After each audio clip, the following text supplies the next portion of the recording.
cara kita berbicara, cara kita menjawab, termasuk juga kompetensi dan pengalaman yang kita miliki. Nah, pertanyaannya, apakah kita mampu nih menyampaikan apa yang ingin kita sampaikan? Seperti misalnya saya punya pengalaman nih, sudah bekerja di perusahaan A. Nah, kalau misalnya kita pandai berkomunikasi, kita pandai menyampaikan pendapat, gagasan, ide gitu ya, ini nanti akan diterima dengan baik oleh si pewawancara atau oleh si HRD yang mendengarkan kita atau yang mengetes kita gitu ya. Tapi kalau kita misalnya nggak mampu berbicara atau mengkomunikasikan dengan baik, otomatis mereka juga nih nggak akan ngerti dan mereka tidak akan tahu gitu ya. Ini sebenarnya mau ngomongin apa misalnya gitu. Apalagi kalau misalnya teman-teman nanti ketika wawancara kan biasanya suka ada rasa grogi ya, nervous gitu. Nah ini juga teman-teman menjadi salah satu kendala nih ketika nanti diwawancara. Kemudian nanti setelah wawancara, diterima misalnya gitu ya, wawancaranya sudah nih diterima, sudah oke gitu ya, udah mulai masuk kerja. Apalagi nih yang perlu diperhatikan, cara kita berkomunikasi dengan rekan kerja, dengan tim kerja kita. Karena nanti ketika misalnya teman-teman masuk dunia kerja, akan dibagi sesuai dengan timnya ya, sesuai dengan bidangnya masing-masing. Nah, ini juga perlu diperhatikan ketika kita ingin melakukan sebentar ya, masih ada yang mau bergabung nih. Ketika kita akan melakukan komunikasi gitu ya. Kan nggak mungkin nih satu kantor terus diem-dieman terus dari awal datang sampai selesai kerja gitu ya. Pasti kan setidaknya ada tegur sapa, ada ngobrolnya gitu ya, ada sharingnya tentang pekerjaan hari itu atau tentang hal-hal yang lain. Nah, ini juga nanti akan menambah rasa nyaman kita gitu ya untuk datang ke tempat kerja, dibandingkan mungkin teman-teman yang misalnya jarang melakukan komunikasi, nggak akrab nih sama teman-teman kerja yang lain misalnya. Ini juga nanti akan menimbulkan biasanya suka males nih datang ke tempat kerjanya gitu ya. Jadi komunikasi ini memang harus dibangun dari awal, dari diri kitanya sendiri. Kemudian setelah ini apalagi nih, misalnya nanti teman-teman diminta sama pimpinannya atau atasannya untuk melakukan presentasi. Nah, ini biasanya marketing nih yang biasanya selalu melakukan presentasi ya, atau misalnya customer service di bank atau misalnya call center, ini kan setiap hari nih melakukan komunikasi dengan customer gitu ya. Nah, ini juga harus teman-teman perhatikan cara kita berbicara. Mungkin nanti kalau seperti customer service gitu ya, kan ada teksnya biasanya. Biasanya sih setiap hari udah default tuh. Yang diomongin itu-itu aja, awalnya mulai dari greeting semua tuh udah tersusun rapi gitu kan. Tapi kalau misalnya di sela-sela mereka setelah menyampaikan penjelasan produk, terus customer-nya nanya misalnya gitu ya. Nah, ketika bertanya ini kan melakukan komunikasi dua arah. Kalau sebelumnya kan mungkin si customer service hanya menjelaskan gitu ya. Tapi kemudian ketika misalnya si customer-nya nanya produknya, nah ini kan terjadi komunikasi dua arah. Artinya kita sebagai customer service harus bisa menjawab gitu ya apa yang ditanya oleh si customer atau mungkin nasabah gitu ya atau mungkin klien. Nah, ini teman-teman komunikasinya harus betul-betul sangat baik karena nanti akan menentukan nih mereka nanti akan tertarik atau join dengan kita atau enggak atau membeli produk kita atau enggak gitu ya. Termasuk ketika kita misalnya memasarkan diri, personal branding, menjual, tanda kutip ya, menjual diri nih di depan teman-teman, atasan, kemudian pada saat wawancara juga sama nih, kita akan diminta atau dituntut untuk bisa mempresentasikan tentang diri kita, memasarkan tentang diri kita, mulai dari kemampuan kita, keahlian kita, pengalaman, data pribadi kita. Ini juga sama nih, kita harus bisa mengkomunikasikannya dengan baik gitu. Apalagi nanti di tempat kerja ketemu sama rekan kerja juga, terus nanti otomatis ada kerjasama, ya kan, kerjasama tim. Ini juga sama, komunikasinya harus dibangun dengan amat sangat baik supaya tujuan dari perusahaan, visi dan misi yang sudah dicanangkan di awal oleh perusahaan ini bisa tercapai gitu ya. Itu intinya, oke. Nah, sekarang kita coba lebih spesifik ke misalnya teman-teman diminta untuk memasarkan diri, menjual diri gitu ya. Sebelum teman-teman terjun langsung ke dunia kerja, pas nanti di wawancara, biasanya nih suka ditanya ini. Misalnya nih, Mas Agus sudah pernah bekerja sebelumnya? Misalnya gitu. Sudah Bu, silakan ceritakan tentang pengalaman bekerjanya. Nah, ini adalah momen kita nih untuk bisa memasarkan diri. Kasih tahu misalnya waktu di tempat kerja sebelumnya saya ini adalah seorang yang berprestasi, pernah mendapatkan prestasi, terus keahlian saya adalah di bidang A, B, C, D, jelasin satu persatu. Supaya sih HRD atau si pewawancara itu, wah ternyata pengalamannya cocok nih sama lowongan yang kita sediakan gitu ya. Wah kayaknya cocok nih sama posisi yang lagi kosong sekarang, apalagi dia udah punya pengalaman gitu kan. Akhirnya menjadi pertimbangan pertimbangan si pewawancara atau si HRD ini untuk menerima kita gitu ya, dibandingkan kita misalnya ketika diminta untuk menjelaskan, terus kitanya diem aja gitu ya. Iya Bu, saya udah pernah punya pengalaman, ya kerjanya ya gitu, misalnya gitu ya, jawabnya seperti itu, tidak meyakinkan. Tidak meyakinkan akhirnya si pewawancara juga jadinya, ini sebenarnya niat nggak sih diwawancara gitu ya. Kalau jawabannya seperti itu kan seolah terlihatnya main-main gitu ya, seolah kayaknya ah nyepelein ah kayaknya pasti diterima gitu ya. Mungkin nanti akan si pewawancara akan berasumsi yang negatif terhadap kita gitu ya. Nah, teman-teman juga harus perhatikan nih, sebelum itu semua, sebelum kita melakukan pembicaraan dengan si pewawancara, sebelum ditanya-tanya, sebelum kita jawab, yang pertama sekali ketika kita ingin menjual gitu ya, ingin memasarkan diri kita, perhatikan tentang penampilan. Setuju ya? Saya pertama kali melihat teman-teman otomatis dari penampilannya. Saya nggak tahu nih sifatnya Mas Ade seperti apa. Saya nggak tahu nih karakternya Mbak Endang seperti apa. Gitu ya. Yang pertama kali kita lihat adalah penampilan. Setuju ya? Penampilannya seperti apa nih? Kira-kira wah kayaknya rambutnya kusut tuh, kayaknya orangnya kurang rapi deh misalnya. Waduh ini kayaknya bajunya udah rapi banget nih, kayaknya orangnya emang bersih rapi misalnya gitu ya. Itu kan bisa kita nilai mulai dari pandangan pertama, first impression ya. Ini menentukan sama jangan menyepelekan ya, misalnya nih mau wawancara besok wawancara, kita bangun kesiangan, semuanya belum disiapin. Mulai dari baju, celana, sepatu, misalnya sepatunya dekil bekas kemarin dipakai, misalnya gitu lupa dibersihkan. Terus kita datang aja saking buru-burunya karena takut terlambat, akhirnya penampilannya seadanya misalnya gitu ya. Rambut acak-acakan, terus bajunya kusut gitu ya, terus celana nih nggak cocok nih, misalnya bajunya warna apa, yang diminta misalkan biasanya kalau tes wawancara biasanya diminta untuk pakai baju hitam putih gitu ya. Misalnya kita salah kostum gitu ya, misalnya pakai bajunya biru gitu. Nah ini juga sama nih, nanti akan menjadi perhatian oleh si pewawancara, walaupun even kitanya bagus gitu ya dalam berbicara, tapi ketika melihat penampilan kita kayaknya berantakan gitu ya, kelihatannya urakan, mereka juga akan mikir 2 kali untuk menerima kita, bener nggak?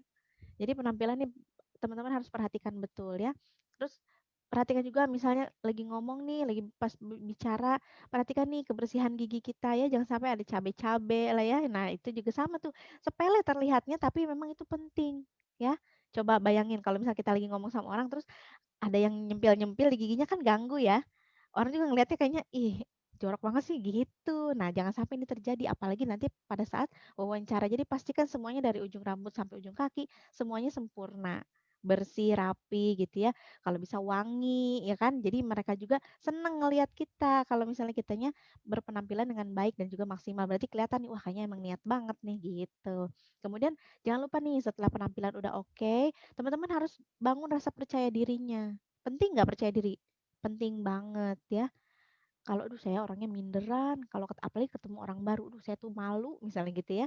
Nah, itu semua dilatih dari sekarang. Teman-teman latih dari sekarang sedikit demi sedikit. Latihannya dengan apa? Dengan cara sering bertemu dengan orang gitu ya, melakukan sharing atau misalnya berbicara di depan orang, boleh di depan anggota keluarga kita, teman-teman itu ya boleh untuk dijadikan atau misalnya paling gampang di depan ini deh kamera video di handphone direkam gitu ya. Kadang kan kalau yang kitanya nggak pede, kadang kalau habis ngerekam suka malu-malu ya. Untuk melatih rasa percaya dirinya coba habis direkam, diposting di media sosialnya. Itu juga sama nih, melatih juga nih, melatih rasa percaya diri kita. Kalau mungkin teman-teman sering ngeliat orang-orang kayaknya, duh kayaknya dia ngupload video apapun kayaknya kok nggak malu ya, kok pede aja gitu misalnya. Nah itu juga sebetulnya ajang ya untuk kita bisa melatih rasa percaya diri gitu. Kalau misalnya kita ditunjang oleh penampilan yang sudah oke, yang sudah bersih rapi wangi tadi, biasanya rasa percaya dirinya akan timbul dengan sendirinya, gitu ya. Jadi nanti kalau misalnya teman-teman udah latihan berbicaranya sebelum melakukan wawancara misalnya, terus udah sering latihan menggunakan kamera videonya gitu. Nah, ini juga nanti akan sedikit banyak mempengaruhi rasa percaya diri kita, gitu. Jadi harus dilatih ya supaya teman-teman mampu nih melakukan dengan baik segala sesuatunya dan diiringi juga dengan rasa percaya diri, gitu. Setelah rasa percaya diri oke, penampilan oke, gali nih potensi teman-teman. Saya ini punya apa ya? Kemampuan saya apa ya? Kelebihan saya apa sih dibandingkan pelamar yang lain? Misalnya saya seorang lulusan dari teknik komputer. Berarti saya harus ngerti nih komputer nih seperti apa. Kira-kira yang berhubungan dengan komputer apa nih? Misalnya saya mampu mengoperasikan komputer, terus saya juga mampu misalnya mengetik gitu ya, menggunakan beberapa Microsoft Office misalnya gitu. Nah, itu juga sama tuh. Nanti teman-teman gali lagi kemampuan yang kira-kira nanti akan menunjang tentang profesi atau posisi yang nanti akan dilamar gitu ya. Harus tahu nih, jangan sampai pas di wawancara ditanya ini misalnya, "Mas Kade Rabo ini keahliannya apa ya?" "Aduh, apa ya, Bu? Ya saya biasalah begini, Bu, biasa juga ya kayak gini aja," misalnya gitu ya. Jadi jawabnya seadanya tanpa kita tahu sebenarnya keahlian kita, padahal kita punya keahlian gitu, tapi kita nggak bisa menyampaikannya. Nah, ini juga jangan sampai terjadi nih gitu ya. Jadi harus tahu dulu kompetensi kita apa sih di bidang yang kita geluti ini, atau misalnya di posisi yang kita lamar, yang sesuai dengan posisi tersebut keahlian kita apa aja nih gitu ya. Nah, itu harus di-list dulu nih. Kalau mau bikin outline nih silahkan lebih bagus bikin outline-nya. Teman-teman bikin rangkaiannya gitu ya, kira-kira nanti yang akan dibicarakan nih apa aja gitu kan. Kemudian harus punya juga faktor seperti apa ya, ketika saya ingin disukai orang lain atau ingin diterima oleh orang lain pun begitu gitu ya. Artinya kita juga harus bisa menerima dan juga menyukai orang lain. Ya, itu juga salah satu hal penting ketika kita ingin memasarkan diri. Jadi kita harus bisa menerima dan kita juga teman-teman harus berusaha agar kita juga bisa diterima gitu oleh orang lain, oleh rekan kerja misalnya gitu ya, kalau misalnya nanti sudah memang betul-betul masuk ke dunia kerja tersebut. Dan jangan lupa juga nih teman-teman harus bisa menampilkan atau memasarkan diri seolah-olah kita nih lagi presentasi, seolah-olah kita nih sebagai speakernya, sebagai presenternya gitu ya. Jadi jangan segan-segan untuk bisa menunjukkan bahwa kemampuan kita ini adalah memang sudah mumpuni gitu ya, dan pengalaman kita ini memang sesuai nih dengan pekerjaan yang kita geluti sekarang misalnya gitu ya. Tapi jangan lupa juga nih, agak memasarkan diri dengan sombong beda ya. Kalau sombong itu biasanya cuman ngomong aja, padahal kenyataannya nggak kayak gitu. Atau jangan membual, jangan mengada-ngada misalnya, "Ah, saya mah bisa komputer, tenang aja." Pas mau lagi wawancara ditanya, "Bisa mengoperasikan komputer?" "Oh, saya bisa." "Oke," misalnya gitu. "Nanti dicoba ya." Ternyata pas dicoba nggak bisa. Nah, jangan sampai ini terjadi ya. Jadi betul-betul teman-teman bilang atau ceritakan ke si pewawancara atau misalnya atasannya atau nanti pihak HRD-nya apapun yang teman-teman bisa lakukan dan itu sesuai dengan kenyataan. Jadi jangan membual atau berbohong. Nanti bumerang ya kalau berbohong ya. Nanti larinya ke kita juga. Nanti akhirnya kita nggak dipercaya gitu. Untuk teknik memasarkan diri ini kurang lebih seperti itu ya. Mungkin di antara teman-teman ada yang sudah pernah bekerja. Udah ya? Boleh tunjuk tangan yang udah pernah kerja atau mau saya tembak nih? Kita latihan ya. Oke. Di boleh di unmute nih yang saya pin ya oleh eh Iketut Wiratama. Oke, silakan Ya, Mas. Bu. Oke, udah pernah kerja ya? Udah, Bu. Udah pernah kerja. Terus waktu Udah. gimana sih waktu udah terjun kan masuk ke dunia kerja, cara kita untuk memasarkan diri Mm-mm. kita gimana sih? Yang waktu itu Mas Ketut lakukan? Ya, mm-mm. Oke, ya, setahu saya, sepengalaman saya, Bu. Iya. Oke, sepengalaman saya sih waktu ini saya pernah sama memasarkan itu bagaimana sih kemampuan saya buat apa namanya, buat meyakinin di si HRD itu supaya Mm-mm. kita bisa apa namanya, eh, supaya Bahwa memang kita mampu gitu bisa melakukan pekerjaan dipercaya itu. dengan cara bahwa ya Heeh. bahwa kita emang mampu. Kita ceritakan emang sejujur-jujurnya. Emang sih tadi Ibu benar, Harus ngomongnya jujur, iya apapun betul. itu. Mm-mm. Sebelumnya Itu. bekerjanya di bidang Terus apa apa nih? lagi ya? Saya Sebelumnya di kerjanya IT support, Bu. di IT Di ya. IT support. Nah, Ya. nanti ceritakan yang berhubungan dengan IT gitu ya, jangan lari kemana-mana nih. Misalnya Mm-mm. kalian di IT-nya apa aja, misalnya mampu Ya. menciptakan sebuah jaringan misalnya gitu ya, atau apa. Nah, itu juga kan nanti Iya. akan apa ya, menambah penilaian kita gitu ya. Apalagi nanti pas wawancara atau misalnya nanti udah memang masuk ke dunia kerjanya sendiri gitu ya. Oke, Mas Ketut Mm-mm. makasih banyak ya. Beli ya kalau Bali mah ya. Ya. Ya. Oke, makasih banyak ya. Saya mute lagi nih. Bener ya, harus jujur ya, nggak boleh bohong. Jadi nanti kalau misalnya teman-teman pas misalnya bilang ternyata nggak sesuai dengan kenyataannya, ya udah jangan harap teman-teman bisa, apa ya, apa ya, diberi apresiasi sama si pihak HRD atau pihak, yang ada di tim mungkin atau atasannya atau pimpinannya gitu ya. Jangan mengada-ngada, harus memang sesuai dengan kenyataan kita, yang kita miliki ini apa gitu ya. Satu lagi ya, ayo siapa lagi yang mau? Nggak diapa-apain kan, cuma ditanya aja. Kebanyakan kalau misalnya sekalian latihan nih, mungkin yang teman-teman ada yang kurang pede dalam berbicara. Oke, Mbak Endang silakan di mute ya, unmute sorry, mic-nya. Oke. Ya, salam kenal nih Mbak Endang. Ya, salam kenal. Sebelumnya sudah pernah bekerja atau belum? Bekerja di salah satu pusat kegiatan belajar masyarakat, mengajar untuk paket C. Mengajar untuk pakai C. Kalau ini biasanya yang seleksi siapa Mbak? Dari pihak Kemarin seperti di interview dinas. sama kayak direkturnya gitu. Oke. Itu gimana tuh Mbak Endang menunjukkan bahwa nih loh saya mampu mengajar, nih loh saya ini gimana caranya waktu itu? Kalau saya kemarin sih ditanya kemarin pengalamannya mengajar di mana. Terus saya kan fresh graduate, jadi belum pernah Oke. mengajar. Jadi saya Ya. ceritakan aja waktu saya kuliah, waktu itu pernah PPL di mana. Terus Ah ya. waktu PPL itu atau saat kuliah pernah membuat media apa, misalnya media untuk pembelajarannya itu seperti apa. Terus selain kemampuan mengajar juga misalnya bisa mengoperasikan komputer, membuat game-game online seperti itu. Jadi yang bisa mendukung untuk proses belajar mengajar. Seperti itu aja sih, Kak. Oke, betul banget ya. Udah berpengalaman banget. Enak ya kalau ngomong sama Bu Guru ya. Lancar ya. Oke, makasih banyak nih Mas Endang, Mbak Endang ya. Saya mute lagi nih. Udah terlatih ya cara bicaranya. Karena mungkin setiap hari ngajar ya, misalnya kan mungkin sebelum pandemi mungkin ya. Sebelum pandemi mungkin ngajar setiap hari. Walaupun yang diajarnya misalnya kan murid-murid SD, SMP, SMA misalnya gitu ya. Tapi kan kita setiap hari berarti melakukan presentasi ya, kayak guru SD, SMP, SMA itu kan setiap hari melakukan presentasi. Nah, karena seringnya ini berbicara di depan orang, walaupun itu misalnya lebih muda dari kita, tapi karena kita sering melakukan eh, komunikasi dengan mereka, sering presentasi, jadi sedikit banyak melatih juga nih, kira-kira rangkaian kalimat yang akan keluar dari mulut kita ini seperti apa.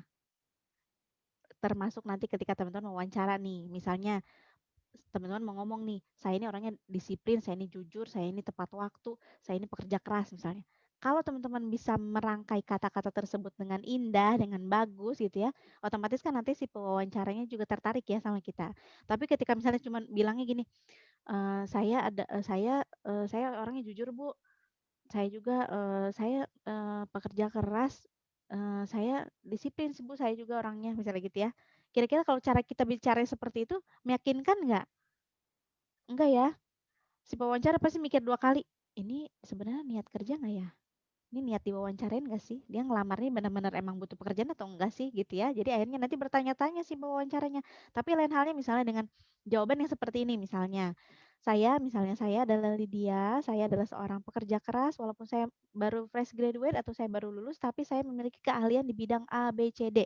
Saya adalah seorang yang sangat mengutamakan ketepatan waktu dalam bekerja, misalnya gitu ya. Lebih enak didengarnya, ya enggak?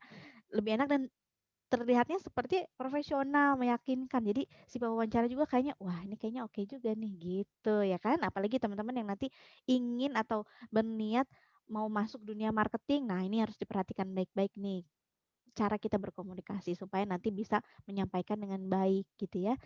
Atau apalagi nanti hubungannya dengan penjualan produk, target. Wah, itu udah pusing banget tuh ya. Jadi teman-teman minimal basicnya harus bisa berkomunikasi dulu dengan baik gitu. Latihan ya dari sekarang mumpung masih pandemi, teman-teman bisa latihan yang sudah saya singgung di awal.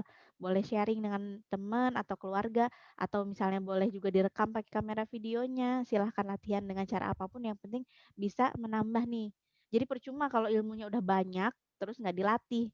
Sayang gitu ya. Jadi cuma numpuk di sini aja gitu. Nggak kalau nggak dilatih ngomong. Karena kalau bicara ini kalau kitanya mau bisa ya harus dilatih, harus ngomong, harus keluar kata-kata dari mulut kita. Nggak bisa nih kita mau latihan tapi kita cuma baca aja. gitu ya, cuma baca aja nggak bisa, harus coba diutarakan gitu, keluarin nih kata-kata dari mulut kita supaya kitanya juga bisa terlatih gitu ya. Oke teman-teman, sebenarnya pembahasannya kayaknya kalau waktunya cuma 20 menit kurang ya. Rasanya masih banyak yang pengen saya sharingkan nih atau mungkin teman-teman juga ingin berbagi pengalaman tapi apa daya ya, waktunya terbatas. Nah, mudah-mudahan teman-teman bisa mengaplikasikan nih di rumah, bisa latihan, dimaksimalkan ya di waktu yang mungkin masih kosong senggang ini. Mudah-mudahan nanti ketika pandemi usai, teman-teman udah siap gitu. Oke. Jangan lupa jaga kesehatan, pandeminya belum selesai. Kita berdoa sama-sama ya, mudah-mudahan pandeminya cepat selesai dan mudah-mudahan kita juga bisa beraktivitas seperti sedia kala. Oke, terima kasih banyak atas perhatiannya. Sampai jumpa di lain kesempatan. Salam progres.